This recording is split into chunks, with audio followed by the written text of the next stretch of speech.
Emotional people, they're a wreck. They control, that emotion controls everything you do. Because you want to be in control of your mind. You want to be in control of your mind. And what emotional people do is, like for instance, I always say this, they can have a beautiful life. Husband and wife, kids, everything they want. But it's the one thing that they don't have that makes them emotional. So that emotion makes them focus on what they don't have. Emotion makes them focus on everything negative, everything. Pity party, woe is me, this didn't happen. So your mind loves that. It loves talking to other people. Oh, this is all fucked up, man. You know, think about it. People love to bitch and complain about everything. So when you're sitting there, you may spend weeks, months, years bitching about the same thing. So what have you done? Nothing. There's no solution in there. But most of us live there. Oh, this other guy got the pay raise, the other guy got this, the other guy got that. And we live in this emotional state of, woe is me. Nothing gets accomplished. Nothing gets accomplished. When you're full, you don't need other people to fill you up because you're full. That's right. I think a lot of people, they need people's respect, they need people's opinions, they need people's attention, they need people's love because they're empty. That's right. And they're trying to fill themselves up through other people. But no one can live to your standard, so you're always going to feel empty. That's how I used to be. So it created me lying, it created me being a dishonest person, whatever I could do to get it, to get whatever it was. But back to your question about emotion, I'm a very emotional person. So I'm very passionate because it took a lot for me to be who I am today. So I'm very emotional, but it's just the passion in me about the sacrifice I put into being who I am today. So I got this award for the VFW called the Americanism Award.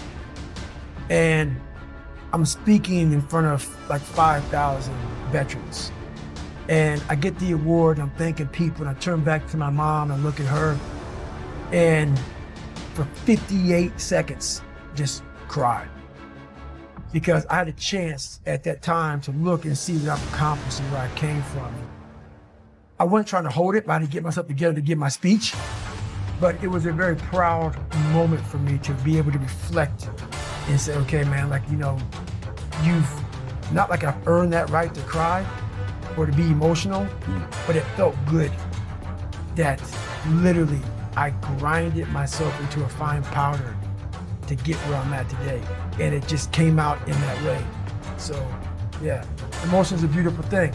You don't want to, if you're emotional, that's bad.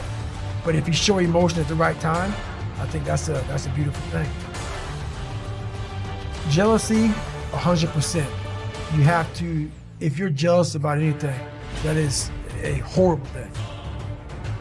Anger, I've done really well with controlling it nowadays. Back in the day when you're insecure. So all this stuff comes from conquering yourself. Once you feel good about yourself, all the anger, not all of it, we're human. Jealousy, these things start to really go away. She's like, no, I'm good.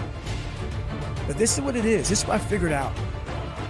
I was so afraid of myself that I had to figure out, I became a master of my mind. People, when you're afraid of something, you have to master it. That's how you start to overcome it. So what I realized, when I get to that point where I want to quit, everybody, they get to the point where they want to quit. This is what happens. The mind tells you, let's go home. Let's take a warm shower. Let's get some food. This is not right. This is that. If you cannot answer the questions at that moment, because your mind's gonna start giving you all these questions. And if you can't answer them, you're going to quit. What I realized when I was going through Buds, Ranger School, all this 100-mile race, 200-mile races, pull-up records, my mind would come creeping in. Like when I was doing 4,030 pull-ups at 2,000 pull-ups and my hands were ripped open, my mind said, look, brother, we've done all these other things. You've proven yourself. You're good. If I didn't have the answer to respond to my mind and say why I'm here, why I'm doing this, you will always lose that fight. You have to have the response to what your mind is going to tell you. And another thing about that is self-talk.